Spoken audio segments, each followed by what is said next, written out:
याद करते, इंद्र उनके सामने आ जाए। और ये होता कब है? जब आपकी भक्ति विश्वास दृढ़ हो जाए,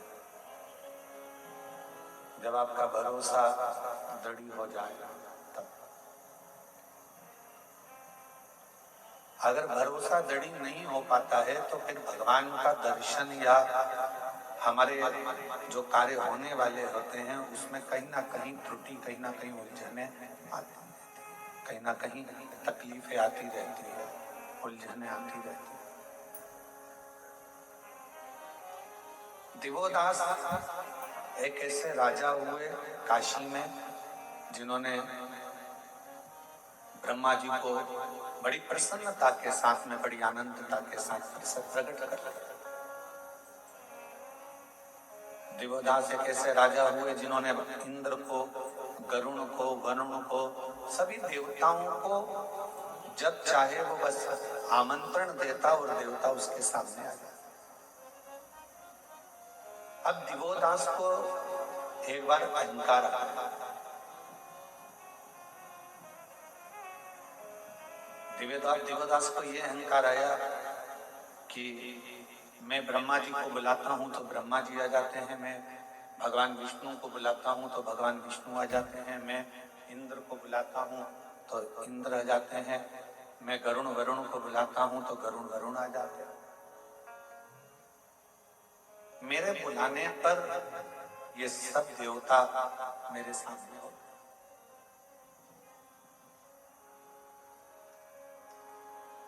इन सबको मैं निमंत्रण दूं और ये आ जाते। एक दिन शिवजी के मन में राम नाम की अविरल भक्ति चल रही थी। और आपको पहले भी कथा में कहा कि हमारे देवताओं में कोई भेद नहीं। मेरे राम ही शिव हैं, शिव ही राम हैं, कृष्ण ही शिव हैं, शिव ही कृष्ण हैं, विष्णु ही शिव हैं, शिव ही विष्णु हैं, ब्रह्मा ही शिव हैं, शिव ही ब्रह्मा हैं। हमारे देवताओं में कोई भेद नहीं है। भेद हमारी बुद्धि में।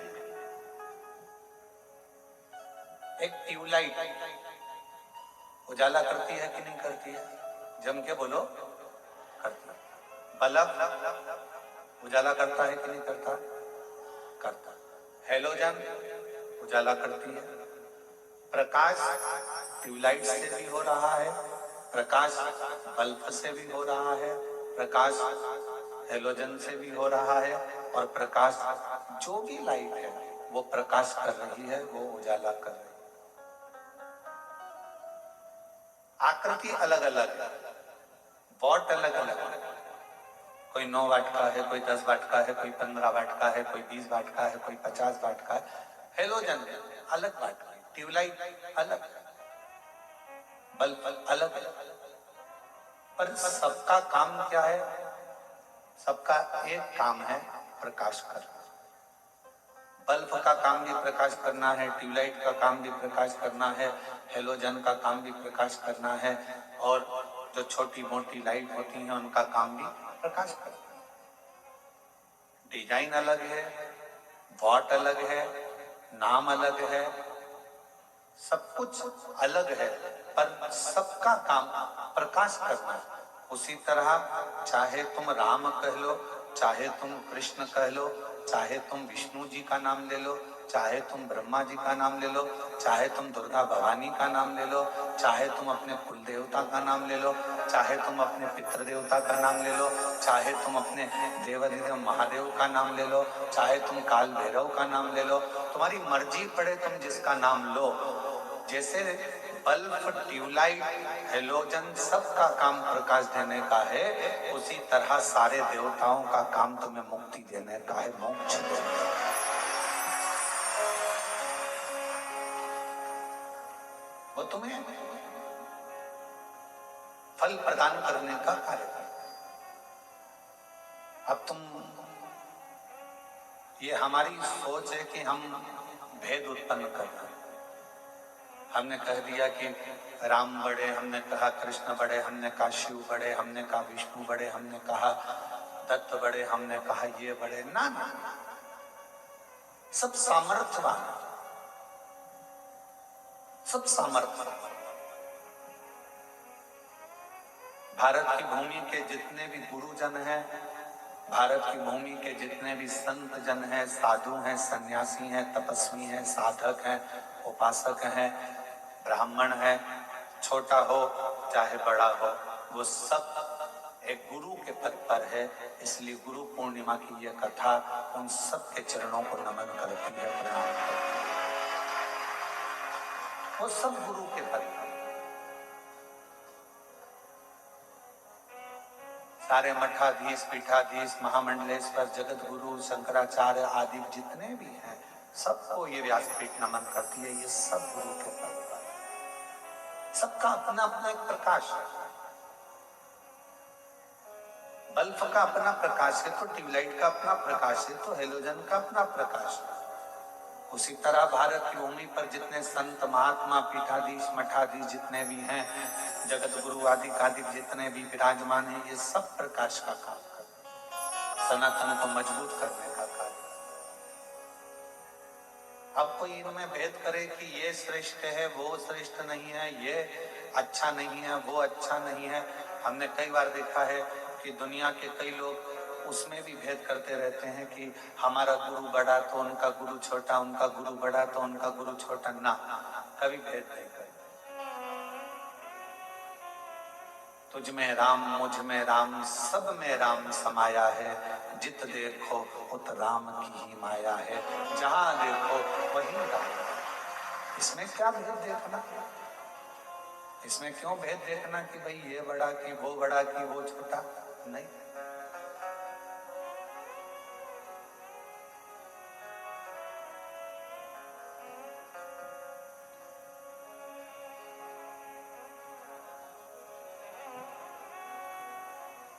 किसी ने पूछा, गुरुजी दिवोदास की कथा आपने कही और दिवोदास भगवान को बुलाता था और भगवान आ जाते थे।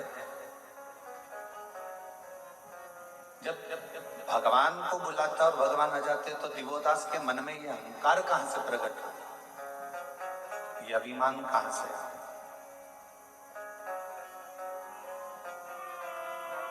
एक बात बहुत सावधानी से सुनिएगा, जो ज्यादा दान करता रहता है, खूब दान करता रहता है, उसको धीरे धीरे अहंकार आना चालू हो जाता है। जो ज्यादा भजन करता रहता है, उसके भी हृदय में जैसे देव ऋषि नारद हैं, उनके अंदर अहंकार आ गया था कि मेरे बराबर कोई भगवान का नाम नहीं ले सकता। जो ज्यादा दुकान पर बैठा रहता है, उसको अहंकार आ जाता है कि दुकान नहीं चला।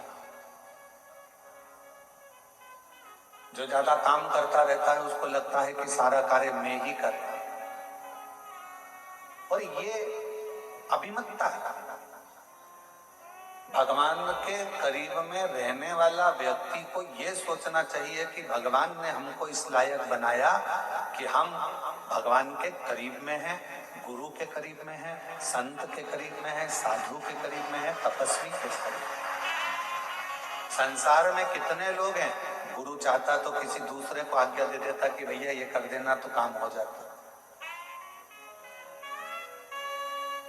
और क्या गुरु में वो बल नहीं होता कि वो काम कर ले? गुरु चाहे तो खुद मार्केट चले जाए, गुरु चाहे तो खुद बाजार चले जाए, गुरु चाहे तो खुद ये काम कर सकता है। वो अपने शिष्य पर आश्रित नहीं रहता।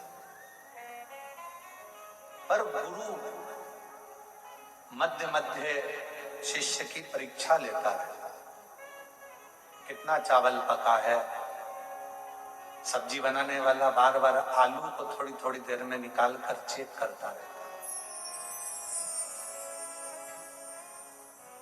हमारे भीतरिया भंडारी जो भोजन बनाते हैं, वो भीतरिया भंडारी चावल भी अगर पकाते हैं, खिचड़ी पकाते हैं, तो बार बार चेक करते रहते हैं कि पका ना। एक गुरु भी ऐसा है और परमात्मा भी ऐसा है। परमात्मा के करीब में जो आता चले जाता है, जो मंदिर रोज रोज जाने लगता है, धीरे धीरे उसको अहंकार आने लगता है कि मेरे बराबर मंदिर कोई नहीं चला सकता, मैं हूं तो मंदिर चलेगा, वरना ये मंदिर नहीं चलेगा। ये अभिमतता कोई दूसरा नहीं देता, अहंकार कोई दूसरा नहीं देता, भगवान खुद देता, ईश्वर खुद देता। यही कारण है हम जो आप लोगों के बीच में कम आते हैं। कई लोग कहते हैं गुरुजी आया करो, सब भक्तों से मिला करो।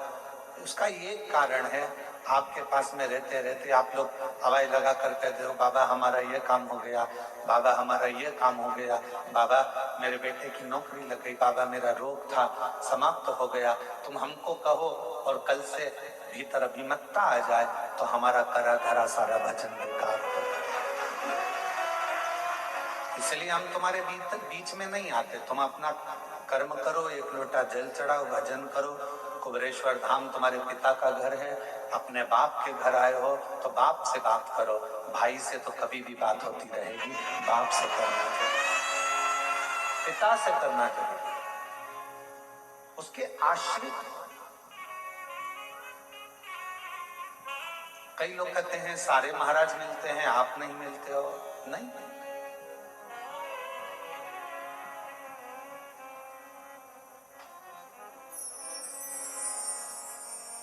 दिवोदास के अंदर ये अहम उत्पन्न हो गया कि मैंने ब्रह्मा जी को बुलाया, मैंने इंद्र को बुलाया, मैं सबको बुला सकता हूँ। ये अभिमतता है दिवोदास। अब कौन समझाए कि दिवोदास को कौन बताने जाए कि महाराज तुम्हारे कहने से ब्रह्मा जी नहीं आते, तुम्हारे कहने से इंद्र नहीं आता, तुम्हारे कहने से देवता नहीं आते। तुम काशी में बसते हो और काशी के कण कण में मेरा शंकर बसता है, इसलिए देवता उनके लिए आते हैं। काशी के कण कण में शिव बसता है, इसलिए देवता उनके लिए आते हैं। देवता तुम्हारे लिए नहीं आते, उनका तो मन होता है हम आए हैं तो काशी में बाबा का कंकर शंकर का दर्शन हो जाएगा।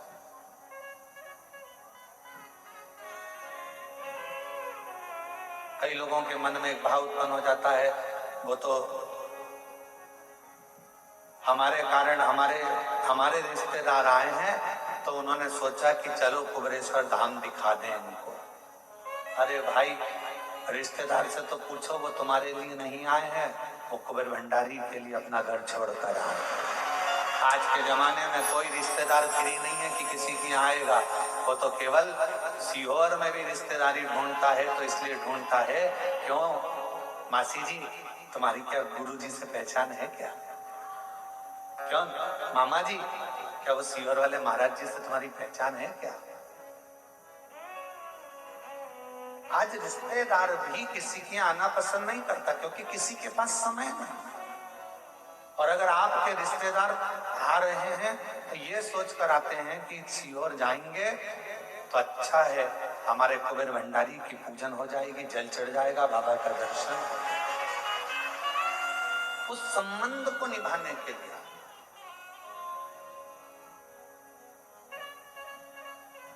उस संबंध को निभाने, और सीधा संबंध हम आपको आज एक खड़ी खड़ी कहना चाहते हैं, किसी को बुरा लगे चाहे भला लगे। कई लोग कहते हैं गुरुजी कथा करने का इतना लाख लगेगा, उतना लाख लगेगा। हमारा निवेदन है, तुम्हारे कॉलोनी के लोग, तुम्हारे गांव के लोग कुछ भी बोले, एक बार सीहोर तो आओ। अगर कथा लेना है तो पहले सीहोर आओ, बाबा के भक्तों से बात करो, आश्रम में बात करो, तब कथा लीजिए। किसी के कहने से कथा लेना बनता नहीं। यहाँ रहते हैं, समीर जी रहते हैं, आशीष जी रहते हैं, आकाश जी रहते हैं, आपको बिठाएंगे, समझाएंगे कथा का क्या नियम है, क्या क्रम है। और पहला शब्द कथा लेने से पहले पहला शब्द निकलता है कि इतने भक्त आएंगे, उनके रहने की व्यवस्था, उनके भोजन की व्यवस्था, उनके शौचालय की व्यवस्था, उनके चिकित्सा की व्यवस्था, ये मूल है। और कोई कोई कोई कहे हम छत्तीसगढ़ रहते हैं, हमने उनसे पूछा था, वो बता रहे थे इतना लगेगा। हम महाराष्ट्र रहते हैं, उनने बताया इतना लगेगा। हम राजस्थान रहते हैं, इतना लगेगा। ना ना, यहाँ तो दिल लगेगा, और वो लगाना हो तो बाबा दिल। शिव को अपना समर्पण कर।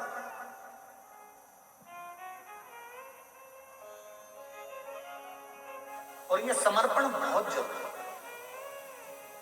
दिवोदास को ये लगने लगा, काशी में रहने वाले दिवोदास महाराज को, राजा दिवोदास को ये लगने लगा कि मेरे लिए ब्रह्मा जी आते हैं, ये उसका ब्रह्म।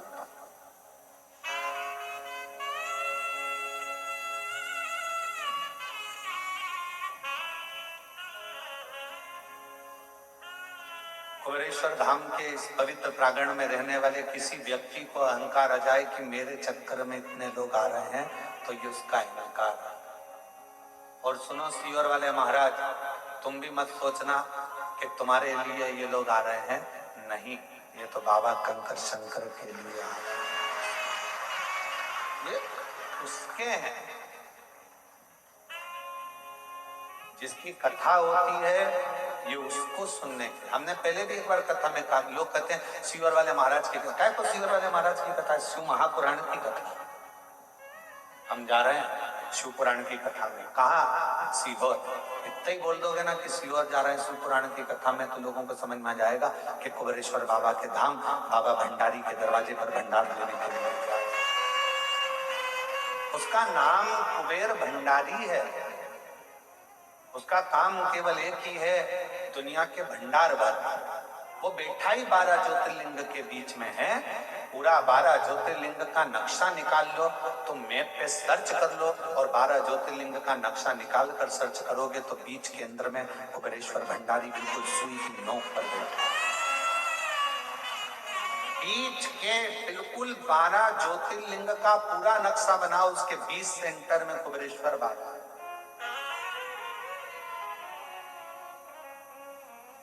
क्यों बैठा हुआ?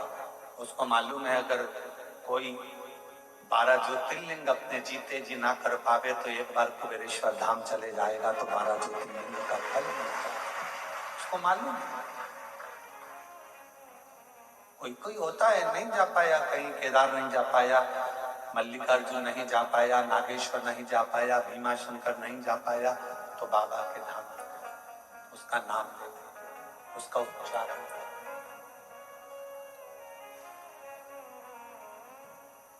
उसको कुबेर भंडारी कहते हैं, उसको कुबेरेश्वर महादेव कहते हैं। और बहुत ध्यान लगाकर सुनना, जिंदगी में दिन आता है तो रात भी आती है, सुबह होती है तो शाम भी होता है, धूप आती है तो छांव भी आती है। ये जीवन का एक नियम है। बहुत अच्छा व्यापार चल रहा है, कभी कभी डाउन भी हो जाता है, कभी बहुत अच्छा भी चल जाता है। डाउन हो, टेंशन मत लेना। थोड़ा तकलीफ का समय आए, चिंता ना कर, बाबा पर छोड़ देना। तूने अच्छे दिन दिए हैं तो ये दिन भी बाबा कटेगा और फिर अच्छे दिन लाकर तू देगा। विश्वास करो, भरोसा करो।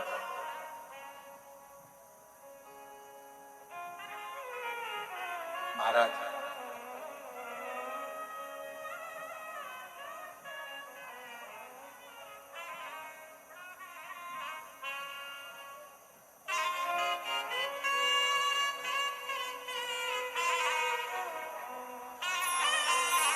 जब हम उस शिव को हृदय से, मेरे ओघड़दानी को मन से पुकारते हैं तो शिव हमारे सम्मुख होता है।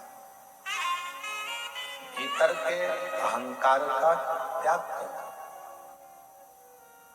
दिवोदास को कई लोग कहते हैं कि मेरा घर ये चला रहे हैं या वो चला रहे हैं, ये व्यर्थ किया। मेरा आपकी कृपा से सब काम हो रहा है। मेरा आपकी कृपा से सब काम हो रहा है। करते हो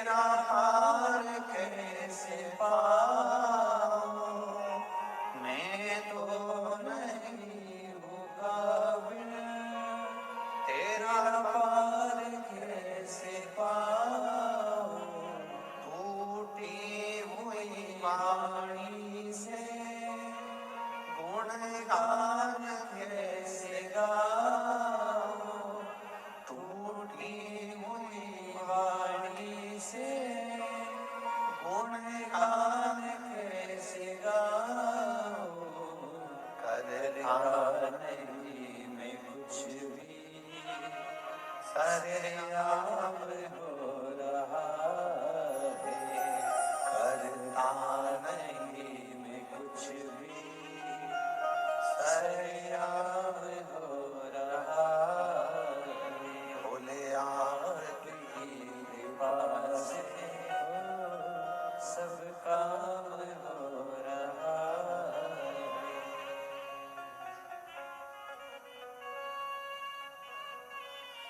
ये उसकी उदाहरण, आपका और हमारा नहीं। अब दिगोदास के अंदर ये अहंकार आ गया था, तो शिवजी तो राम नाम के अलमस्ती में, हृदय में राम को बिठाकर अलमस्ती में बैठे, और जिसके दिल में, जिसके हृदय में भगवान का नाम होता है ना, वो अलमस्ती में ही रहता। एक बार हृदय में शिव आ गया, भगवान का नाम आ गया, चाहे राम नाम आया हो, चाहे कृष्ण नाम आया हो, चाहे शिव नाम आया हो, वो मस्ती में ही रहता। आग लगे बस्ती में,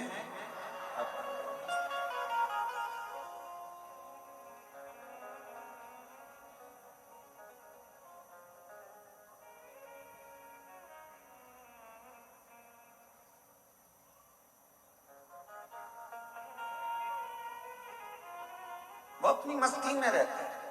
उसको कोई मतलब नहीं है कि कौन क्या कर रहा है, क्या बोलेगा, क्या ना बोलेगा, वो तो अपनी मस्ती में जीता। और यही शिव तत्व है। इसी को शंकर जी का एक अलौकिक तत्व स्कंद पुराण का काशी खंड का 53वां अध्याय आप कभी पढ़ेंगे तो उसमें वर्णन आता है दिवोदास के चरित्र। स्कंद पुराण का 53वां अध्याय काशी खंड का जब आप पढ़ेंगे तो उसमें दिवोदास का चरित्र है। और दिवोदास के चरित्र को जब आप पढ़ेंगे, अध्ययन करेंगे, तो उसमें आपको मिलेगा बहुत सारा विस्तार से दिया है कि मेरे शंकर भगवान अपनी राम नाम मस्ती में, भगवान की मस्ती में अलमस्त होकर बैठे हुए थे। दिवोदास के अंदर ये अहंकार आ गया और एक दिन दिवोदास ने ब्रह्मा जी से एक वर और मांगा।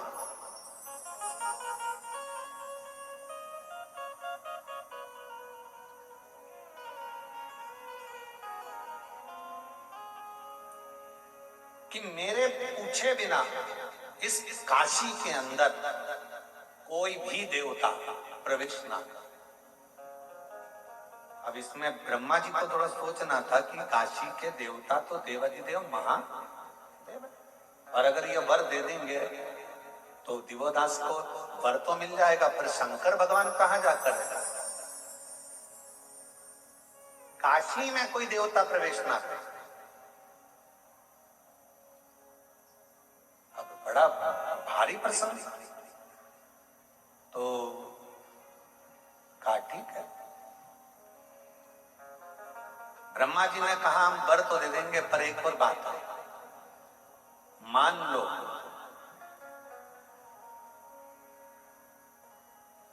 काशी में अगर जरा सा भी उपद्रव हुआ और काशी में अगर कोई भक्तों को तकलीफ हुई तो फिर उसी समय पर तुम भी नष्ट हो जाओगे और तुम भी बर्बाद हो जाओगे और तुम्हें काशी छोड़ना पड़ सकता। अगर काशी में उपद्रव हुआ, काशी में अगर कोई तकलीफ आई तो जरा विचार करिएगा, काशी की रक्षा संसार का कोई मनुष्य नहीं कर सकता, काशी की रक्षा तो स्वयं देवाधिदेव महादेव करते हैं। काशी की रक्षा कोई सोचे कि उज्जैनी की रक्षा हम करें, कोई कहे भीमा शंकर के इस प्रदेश की रक्षा हम करें, कोई कहे उस देश की रक्षा हम करें, कोई कहे इस जिले की रक्षा। ना ना, काशी में अगर विश्वनाथ जी विराजमान हैं तो विश्वनाथ खुद काशी की रक्षा करते हैं।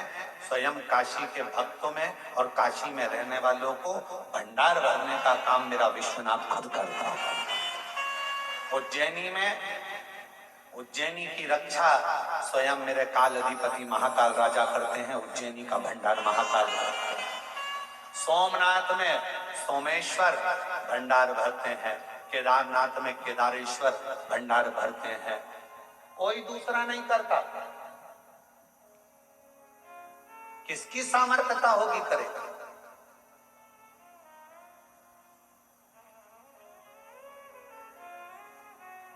और आप पूरी लिस्ट उठाकर देखना, एक एक ज्योतिर्लिंग की पूरी लिस्ट उठाकर देखना, जितना विकास, जितनी प्रबलता, जितना वैभव शंकर भगवान के मंदिरों का है, उतना वैभव दुनिया में कहीं प्राप्त नहीं। भारत पर आक्रमण करने वालों ने कितना विचार करा था कि सोमनाथ में इतना वैभव है, सोमनाथ में इतना धन है, सोमनाथ में इतना धन, इतनी संपदा, इतना माणिक, इतना मोती, इतना हीरा, इतना पन्ना है। शिव जी के पास तो अंबानियां भरी है जी। शिव के पास क्या कमी है? ना शंकर जी के पास कमी होती है, ना शंकर के भक्त के पास कमी होती है। शिव भंडार भरता। हाँ, थोड़ी परीक्षा ले सकता है, कभी कभी थोड़ी परीक्षा ले सकता है। पर अगर शिव के पास में उसका नाम कुबेरेश्वर महादेव है, कुबेर भंडारी, कुबेर का खजाना दुनिया को लुटाने वाला है, तो उसके पास कोई कमी नहीं हो सकती। कोई कमी नहीं, ना उसके पास कमी होगी, ना उसके भक्त के पास कमी होगी। जो आया एक लोटा जल चढ़ाया, उसको वो अपना समझकर दे दे। इसी तरह उज्जैन के राजा महाकाल राजा, काशी के विश्वनाथ बाबा, ओमकारेश्वर बाबा, भीमा शंकर बाबा, त्र्यंबकेश्वर बाबा, कृष्णेश्वर बाबा, इन सब बाबाओं के आप दर्शन करिए। मेरे 12 ज्योतिर्लिंग का स्मरण करिएगा कि उसकी रक्षा कोई मनुष्य नहीं कर सकता। मानव के बस की बात ही नहीं है शिवालय को संभालना।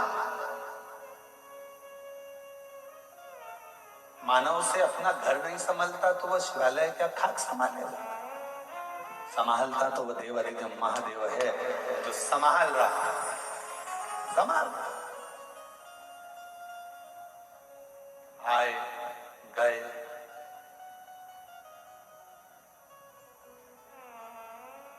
कितना सुंदर किसी ने कहा कि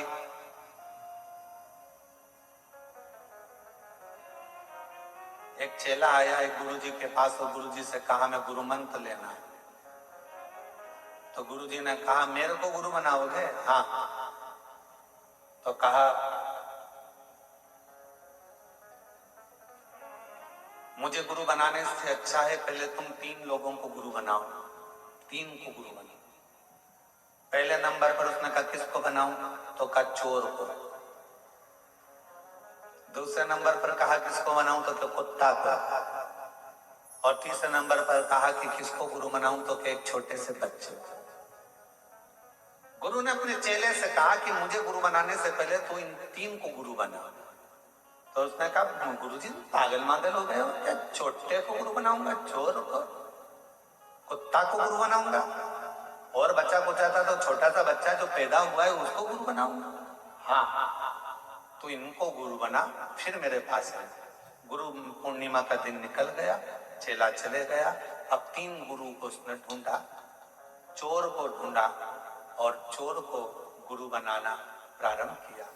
चोर को गुरु बनाया, फिर गया तो कुत्ते को गुरु बनाया, फिर छोटे से बच्चे को गुरु बनाया। फिर गुरु पूर्णिमा आ गई। गुरु जी के पास जाकर कहा मैंने तीनों को गुरु बना लिया। गुरुजी ने पूछा, तूने कुछ गुरु से सीखा? हाँ गुरुजी सीखा। चोर से सीखा।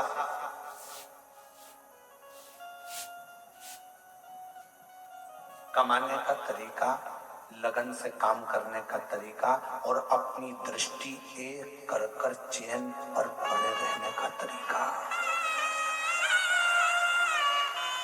चोर से मैंने सीखा कि दुनिया की दृष्टि इधर उधर होगी, पर चोटे की दृष्टि तो तुम्हारे गले की चैन पर। तू कितनी बार पल्लू ली, पल्लू कब हटेगा, कैसे पार करना है। लक्ष्य चोटे से अच्छा नहीं कोई बता सकता कि लक्ष्य कैसा होगा। तुम्हारा ध्यान हटा और चैन कटा, तुम्हारा ध्यान हटा और मंगलसूत्र कटा, तुम्हारा ध्यान हटा और जेब कटा, मोबाइल कटा। चोर लक्ष्य बता देता है कि ध्यान अगर परमात्मा में लगाना है तो उतनी देर, अगर तुम काम में लगे हो, किसी कर्म में लगे हो, तो परमात्मा में ध्यान बिल्कुल चोर की तरह लगाना। कहाँ जा रहा है, कहाँ गई, अभी तो यहीं थी, बाजू में गई, इधर गई, उधर गई, फिर देखा यहाँ खड़ी है, बस इंतजार करा, पीछे जाया, पीछे से गया, चैन काट ली। लक्ष्य बनाकर चला था। एक लक्ष्य जिससे चोर तुम्हारी चैन और मंगलसूत्र पर रखता है, वैसा लक्ष्य तुम्हें परमात्मा के चरण पर रखना पड़ेगा।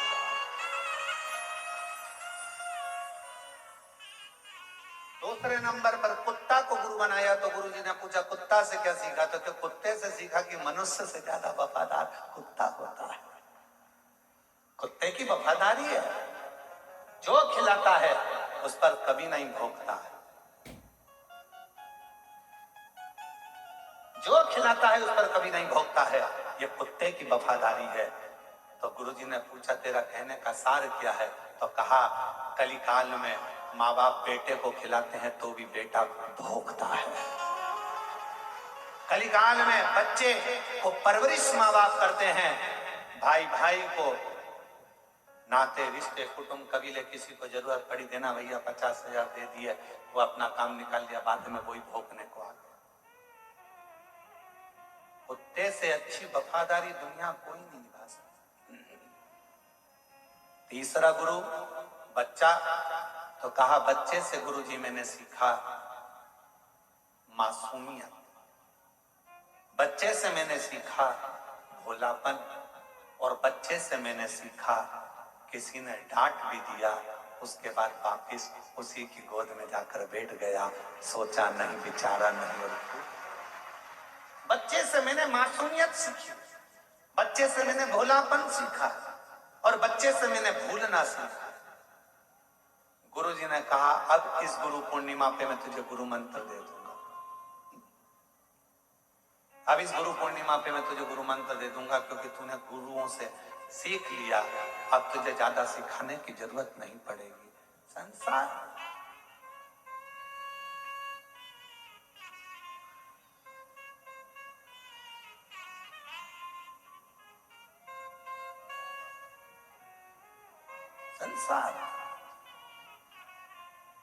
एक मनुष्य गुटखा खाया, तंबाकू मला मुंह के अंदर, यहाँ पिचकारी मारी, वहां पिचकारी मारी, वहां पिचकारी मारी।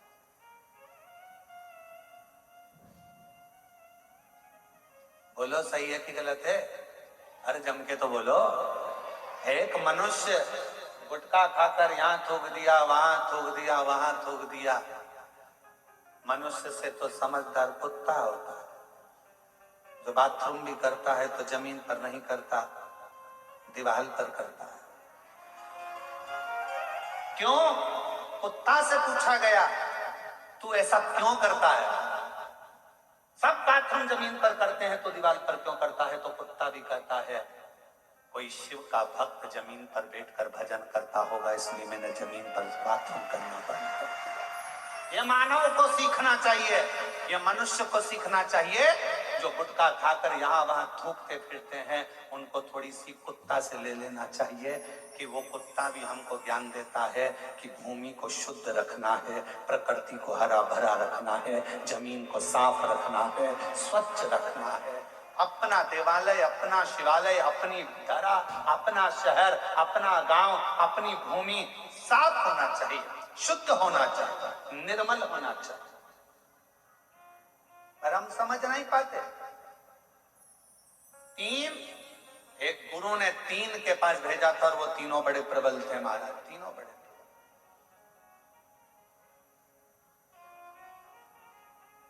एक कुत्ते ने सीख दी। कुत्ता जब भी कोई संत साधु सन्यासी गांव में आता है तो कुत्ता उस पर भौंकता है। बोलो सही है कि गलत? कोई साधु सन्यासी आया और कुत्ता ने उस पर भौंका, कोई बाबा जोगी आया, कुत्ता ने उसे भौंका। तो फिर कुत्ते से पूछा, क्यों रे, अकल नहीं है? बहुत बड़े संत हैं और तू उन पर भौंक रहा है? तो कुत्ते ने कहा, भैया देखो, मैं इसलिए भौंक रहा हूं कि वो दरवाजे दरवाजे जाकर मांग रहा है। तूने अगर घर छोड़ा, परिवार छोड़ा, तो उस परमात्मा से क्यों नहीं मांगता? गांव गांव में आकर क्यों मांगता है? क्यों? कुत्ता सीख दे रहा है, परमात्मा से मांगो, जिसके लिए तुमने घर छोड़ा, परिवार छोड़ा, कुटुंब छोड़ा, नाते छोड़े, रिश्ते छोड़े, सब कुछ छोड़कर बैरागी त्यागी बनकर वन में निवास करना था। और हम गांव गांव जाकर अगर कुछ मांगे तो उसमें श्रेष्ठता नहीं, मांगना तो उस दातार से मांगना, वो सब कुछ देता, सब कुछ, दुनिया का सारा सुख देता,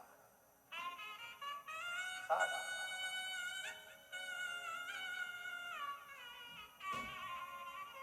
हमारे चंदन सोनी जी बैठे हैं, हाँ, उन्होंने समीर भाई को एक मैसेज किया कि वो लखनऊ वाले, इत्र वाले है ना, इत्र वाले, लखनऊ वाले इत्र भेजना चाहते हैं। तो पूछा जाए कि इत्र कौन सा भेजा है? समीर ने कोई पलट का जवाब नहीं दिया, क्योंकि उनको मालूम है कि कुबेरेश्वर धाम पर केवल बाबा की चलती है, उसको जो लगवाना होगा वो इत्र आ जाता है, जो लेना होता है वो आ जाता है। यहाँ मनुष्य की चलती है, क्या चीज? कौन इत्र लाया जाए, कौन मंगाया?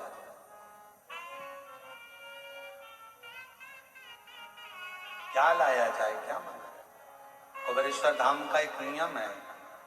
एक बार बहुत पहले की बात है, बहुत पहले का समय था, धाम पर भीड़ की मात्रा ज्यादा थी। आज बात याद आई है तो मैं चंदन दिया बता। तो कहा एक जगह से छाछ मंगवा लीजिए। तो कहा छाछ, हाँ। तो छाछ के लिए जाएगा कौन? तो कहा गुरु जी को जाना पड़ेगा, तो वो छाछ दे। हमने कहा चलो छाछ लाए। रात्रि विश्राम कर रहे थे और ऐसा लगा, महसूस हुआ कि शिव जी खुद कह रहे हो कि मुझसे बड़ा कोई दुनिया का और कोई हो गया जो देना चालू कर दिया। उस दिन का दिन है, कुबेरेश्वर बाबा की धरा पर बैठकर कथा वाच रहे हैं। उसके बाद आज तक लगभग 11 साल के अंदर किसी के पास एक फोन नहीं गया होगा कि बाबा के धाम के लिए चावल भेजना, की दाल भेजना, की छाछ भेजना, की घी भेजना। बाबा का धाम बाबा ही संभालता है। कोई वस्तु की चाह नहीं, कोई वस्तु की चाह।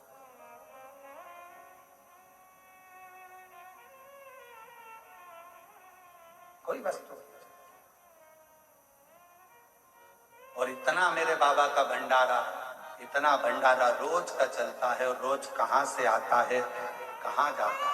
जरा विचार करिएगा, 50,000 यात्री रोज का सुबह से शाम तक भोजन करता है।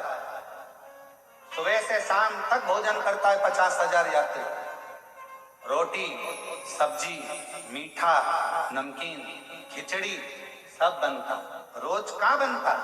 ये मत सोचो कि तुम आज भंडारे में भोजन, बस इतना अंतर आ गया कि अंदर की जगह बाहर टेंट लगा दिया गया, पर भोजन जो तुम कर रहे हो ये भोजन रोज बनता है, प्रतिदिन। कहां से गाड़ियां आती हैं, कहां से ट्रक भरकर आता है, कौन खाली करता है, कौन उतारता है, और कहां ट्रक बाकी चले जाता है, हम कहां का बोले। किसी किसी ट्रक पर उत्तर प्रदेश लिखा होता है, किसी पर छत्तीसगढ़, किसी पर महाराष्ट्र, किसी पर राजस्थान, किसी पर हरियाणा, किसी पर दिल्ली लिखा होता है, किसी पर कोलकाता लिखा होता है। कहां कहां किसका है, किसकी सामर्थ्यता है इतना करने की। सब हम तो बाबा के भरोसे, हम तो बाबा के भरोसे चलते, ये दुनिया वाले जलते, ये दुनिया वाले जलते, हम तो बाबा के भरोसे चलते। और अभी भी इतना बड़ा हॉस्पिटल बना है, उस हॉस्पिटल में भी चिकित्सा जब चालू होगी तो उसके लिए कह रखा है ना दवाई का पैसा लेना है, ना किसी चीज का पैसा लेना है, निःशुल्क जांचे, निःशुल्क शिविर और निःशुल्क ऑपरेशन सब करवा। बाबा का भंडार है, बाबा का। क्यों सोचो, गुरुकुल भी खुले तो बच्चे की पूर्ण शिक्षा, उसके वस्त्र से लेकर उसके भोजन व्यवस्था, उसके लैपटॉप, उसकी कॉपी किताब, उसका पढ़ने का एजुकेशन का हिंदी माध्यम, अंग्रेजी माध्यम, संस्कृत माध्यम पूर्ण होना चाहिए, और कोई शुल्क एक भी उसके माता पिता से ना लिया जाए, उसकी पूर्ण शिक्षा कॉलेज तक, शिक्षा भी उसकी निःशुल्क हो, उसका जीवन का एक उत्थान ऊर्जा से, ऊर्जा से।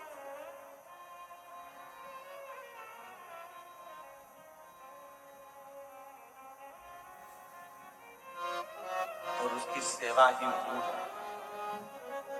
शिव कथा कर रही है, दिवोदास के अंदर अभिमत्ता का एक तत्व आ गया और उसने कह दिया कि मेरे इस काशी में बिना पूछे मेरे राज्य में किसी का प्रवेश नहीं, भर दिया।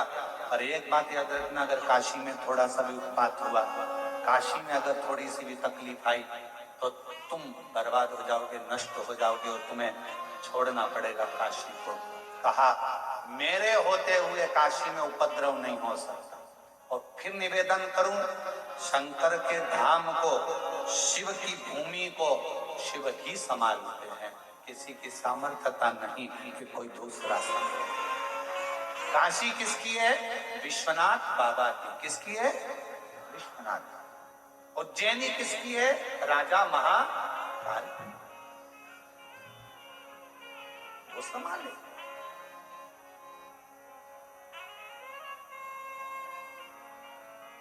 उसको संभालना।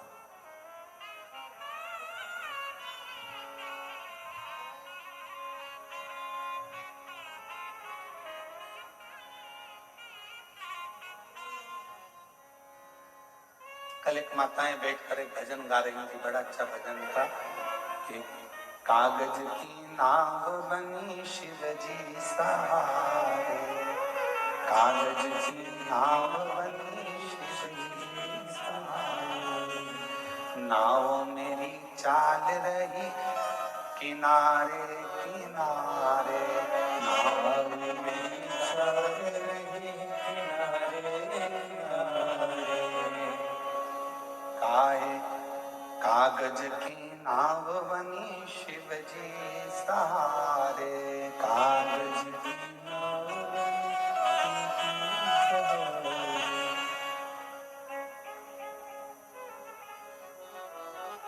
कल माता गा रही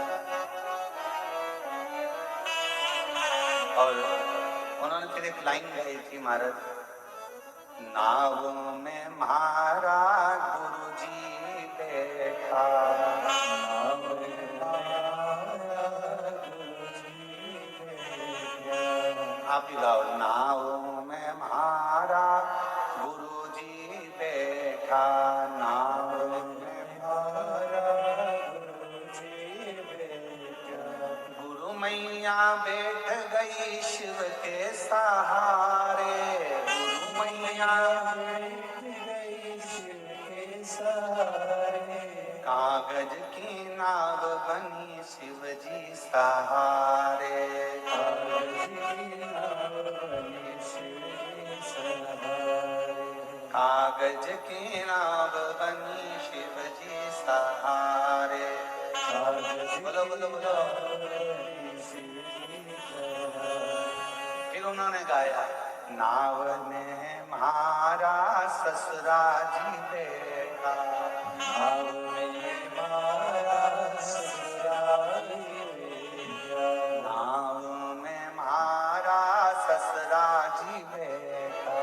नाव में मारा ससुरा जी बैठा। सासू जी बैठ गई शिव के सहारे।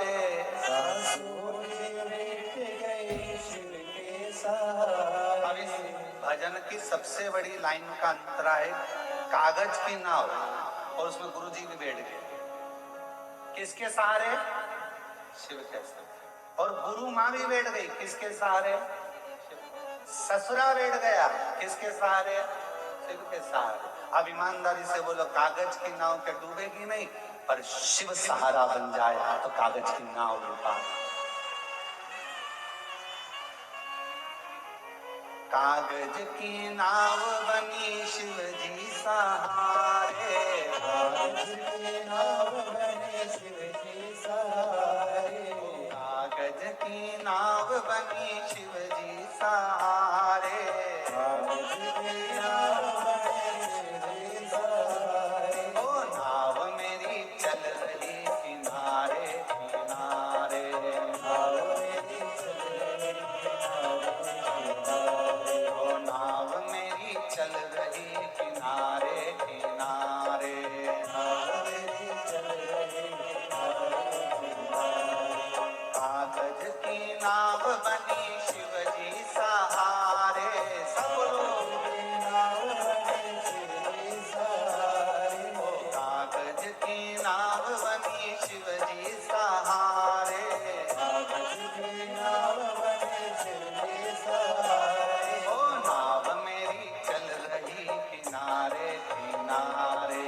नाव मेरी चल रही किनारे किनारे। ओ नाव मेरी चल रही किनारे किनारे। नाव मेरी चल रही किनारे किनारे। ओ नाव में मारा ससुरा जी बैठा। नाव में मारा ससुरा जी बैठा। नाव में मारा ससुरा जी बैठा। नाव में मारा ससुरा जी बैठा। ओ ससुरा जी बैठा हमारा पीछा जी बैठा। ससुरा जी बैठा हमारा ससुरा जी बैठा। ओ ससुरा जी बैठा हमारा पीछा जी बैठा। ससुरा जी बैठा हमारा पीछा जी बैठा। सासू जी बैठ गई शिव के सहारे। सासू जी बैठ गई शिव के सहारे। माता जी बैठ गई शिव के सहारे। माता जी बैठ गई शिव के सहारे। ओ नाव मेरी चल रही किनारे किनारे। नाव मेरी चल रही किनारे किनारे। ओ नाव मेरी चल रही किनारे किनारे। नाव मेरी चल रही किनारे किनारे। कागज की नाव बनी शिव जी सहारे। कागज की नाव बनी शिव जी सहारे। कागज की नाव बनी शिव जी सहारे। कागज की नाव बनी शिव जी सहारे। ओ नाव मेरी चल रही किनारे किनारे। नाव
बनी शिव जी सहारे, कागज की नाव बने शिव के सहारे, कागज की नाव बनी शिव जी सहारे, कागज की नाव बने शिव के सहारे। ओ नाव मेरी चल रही किनारे किनारे, नाव मेरी बन गई किनारे किनारे, ओ नाव मेरी चल रही किनारे किनारे।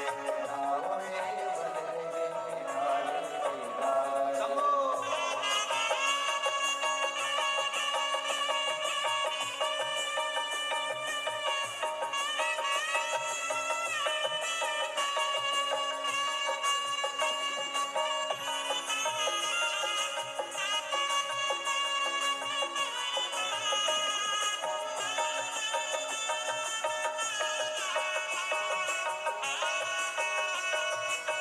राम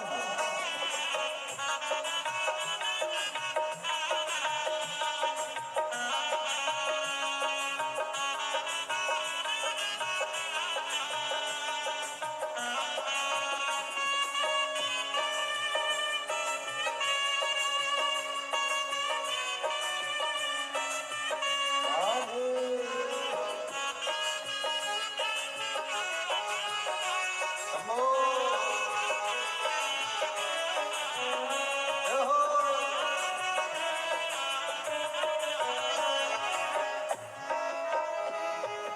नाव में मारा देवर जी बैठा, नाव में मारा देवर जी बैठा, नाव में मारा देवर जी बैठा, नाव में मारा देवर जी बैठा, देवर जी बैठा मारा देवर जी बैठा, देवर जी बैठा मारा देवर जी बैठा, देवर जी बैठा मारा देवर जी बैठा, देवर जी बैठा मारा देवर जी बैठा। देवरानी बैठ गई शिव के सहारे, रानी बैठ गई शिव के सहारे, जेठानी बैठ गई शिव के सहारे,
की नाव बनी शिव जी सहारे कागज की नाव बने शिव जी सहारे नाव मेरी चल किनारे किनारे नाव मेरी चल किनारे किनारे।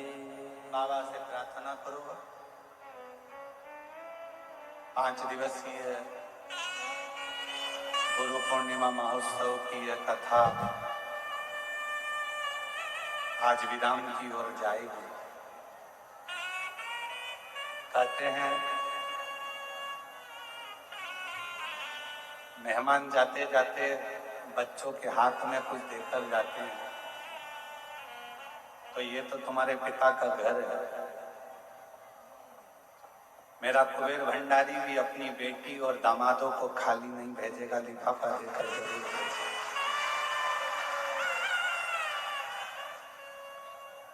अपने पिता के घर आए हो तो वो कुबेरेश्वर बाबा दिए बिगर नहीं भेजेगा, फिर बुलाए।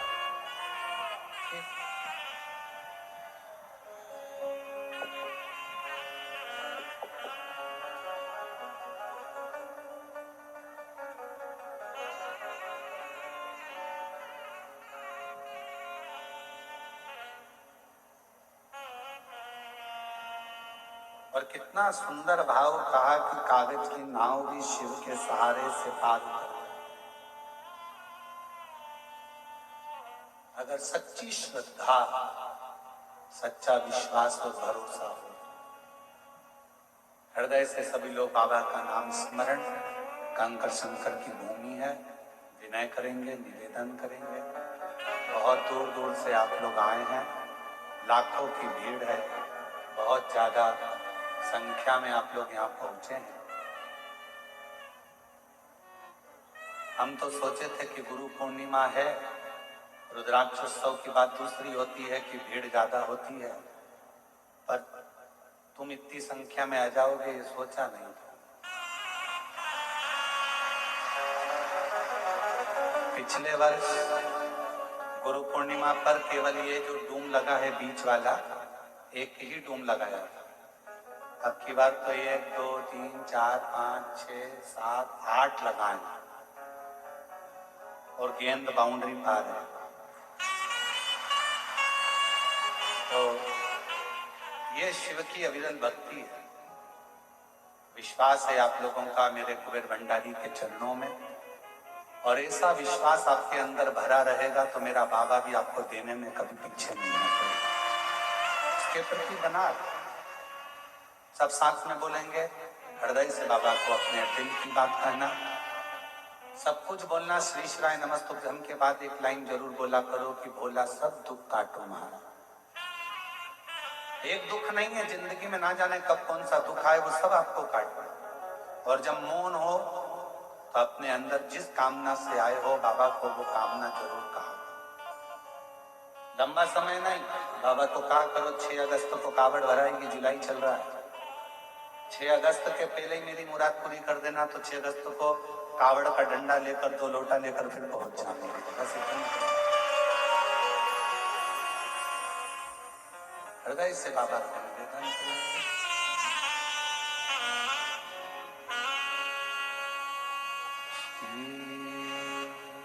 शिवाय नमस्तु श्री शिवाय नमस्तु श्री शिवाय नमस्तु श्री शिवाय नमस्तु श्री शिवाय नमस्तु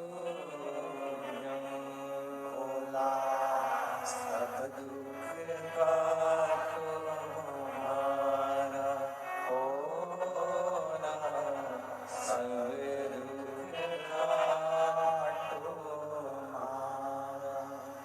शिव शंकर जपो तेरी माला,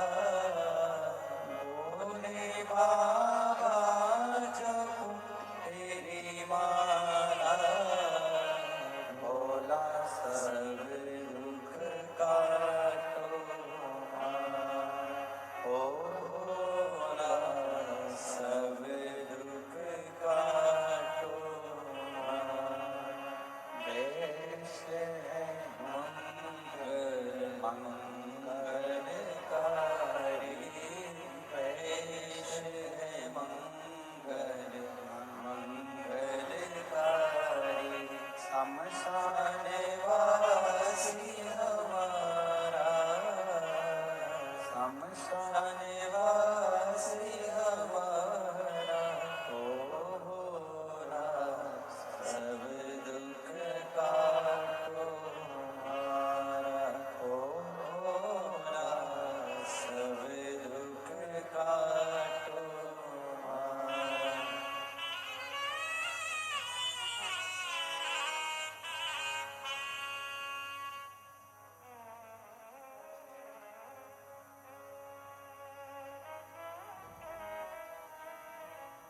बाबा देवादिदेव महादेव भगवान शिव उगड़दानी प्रकालदर्शी कैलाशी विनाशी शंकर भगवान की कथा कर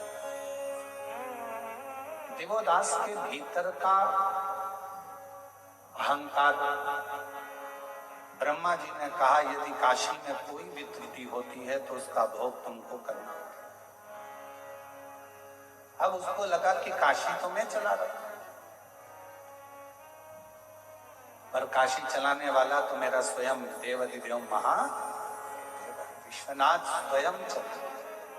फिर वही वाली लाइन आ गई, प्रभु आपकी कृपा से सब काम करते हो भोले बाबा मेरा नाम हो रहा है भोले आपकी कृपा से सब काम हो रहा है।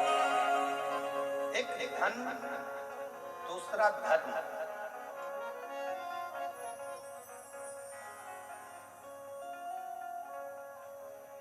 ये व्यक्ति के चलने का तरीका, बोलने का तरीका, व्यवहार बदलता है। एक धन भी बदलता है, एक धर्म भी बदलता। धन जब बढ़ता है तो व्यक्ति के भीतर से अहंकार निकलना प्रारंभ होता है। अभिमान के शब्द निकलेंगे, अभिमत्ता के शब्द निकलेंगे, आड़े टेढ़े शब्द निकलेंगे। धन बढ़ेगा तो वाणी भी संभलेगी नहीं, अपशब्द कहने के लिए ललायित।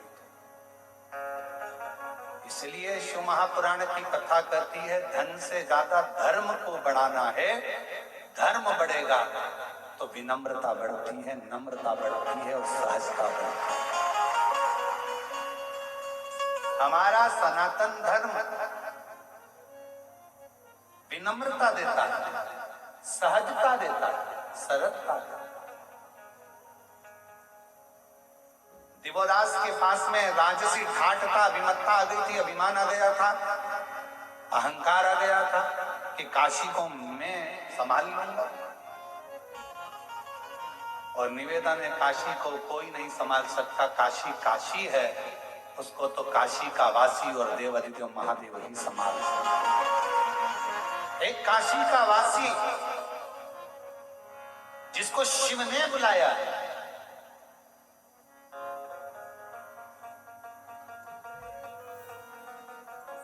अगर बन सके तो गीता प्रेस गोरखपुर की शिव महापुराण का उमाखंड पढ़िएगा। उस उमाखंड में आप पढ़ेंगे, स्वयं वेद व्यास जी वर्णन करते हैं।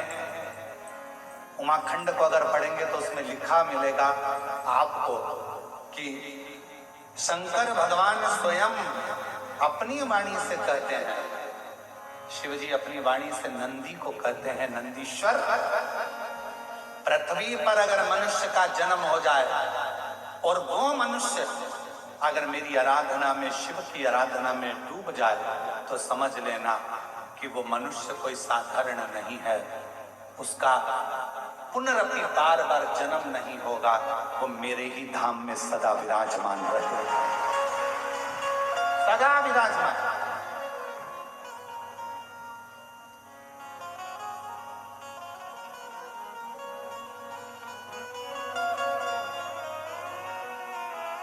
इसलिए कभी कभी अकड़ में तुम कह सकते हो फिर मिलेंगे, चिंता मत करना, और वो एक लाइन है ना, जन्म जन्म का साथ है तुम्हारा हमारा।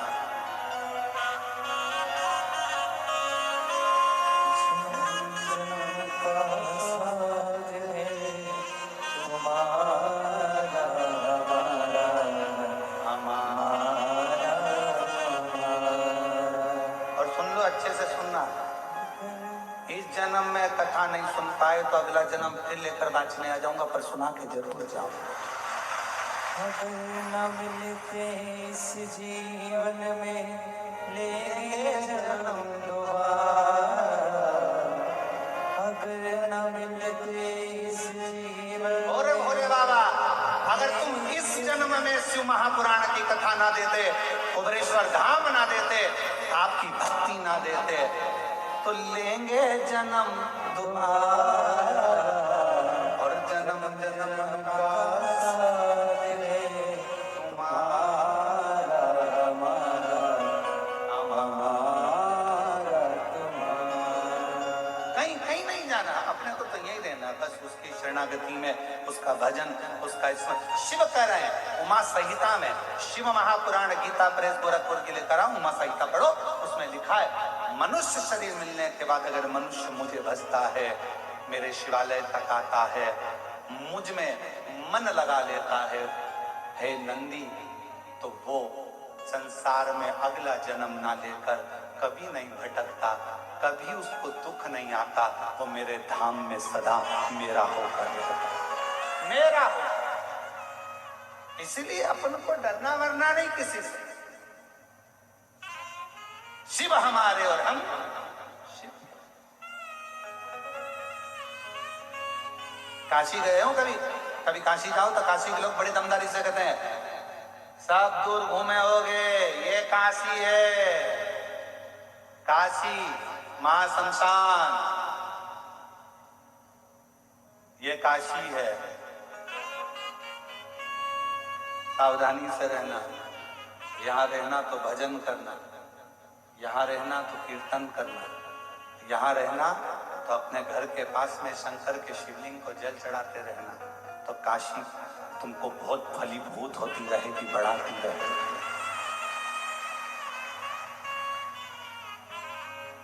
काशी में जाने पर, काशी में पहुंचने के बाद लाभ मत देखो अपना कि मुझे काशी से कितना लाभ मिलेगा।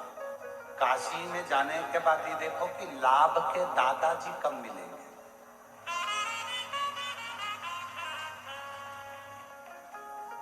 शुभ लाभ के दादाजी कौन? अरे जम के तो बोलो, देवकी के महादेव, गणेश जी के बेटे हैं शुभ लाभ, तो उनके दादाजी कब मिलेंगे वो देखा जाए। काशी में पहुंचने के बाद हमें शिव कहाँ मिलेगा? लाभ नहीं, हमें लाभ नहीं चाहिए, क्या करें? काशी में तो वैसे ही लाभ हो गया, जन्म हो गया, आ गए, काशी में पहुंच गए, एक क्षण दो क्षण, एक रात्रि दो रात्रि के लिए काशी में पहुंच गए। कोई उज्जैनी जाए महाकाल की नगरी में तो विचार करना कि हमें क्या लाभ मिलेगा, उज्जैनी में क्या लाभ मिलेगा, क्या ना, उज्जैनी पहुंच गए यही लाभ है। बाबा ने बुला लिया, दर्शन दे दिया, अपनी नगरी में तुमको बुलाया, एक रात्रि विश्राम कराया, इससे बढ़कर क्या लाभ चाहिए? कुबेरेश्वर धाम आओ तो ये मत देखना कि क्या लाभ होगा। कुबेर भंडारी ने तुमको बुला लिया,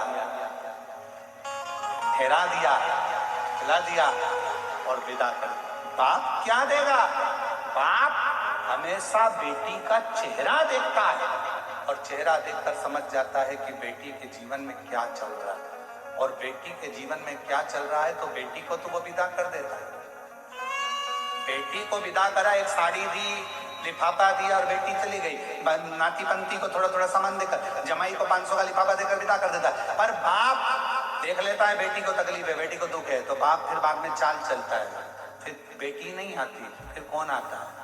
जम के बोलो जरा, बाप आता है। फिर वो बाप मोटरसाइकिल उठा के घूमता फिरता चले जाएगा और घूमता फिरता जाकर बैठ जाएगा बेटी के घर में। फिर देखेगा तकलीफ तो है, कष्ट तो है। लोग कहते हैं कि बेटी आई है पिताजी के, पिताजी खुद आता है।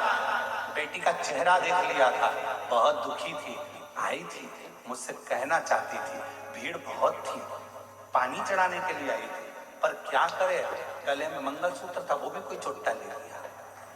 अब करे तो करे क्या?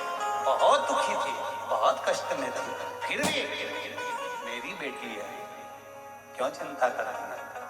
जा, अभी तू आई है, अब मैं आऊंगा और मैं आया तो सब भर कर लाऊंगा, खाली नहीं छोड़ूंगा। तेरा ही दिया मैं खाया पिया है, तेरा शुक्रिया है, तेरा शुक्रिया है, मुझे भोले बाबा ने बहुत दे दिया है, तेरा शुक्रिया है, तेरा शुक्रिया है। थोड़ी देरी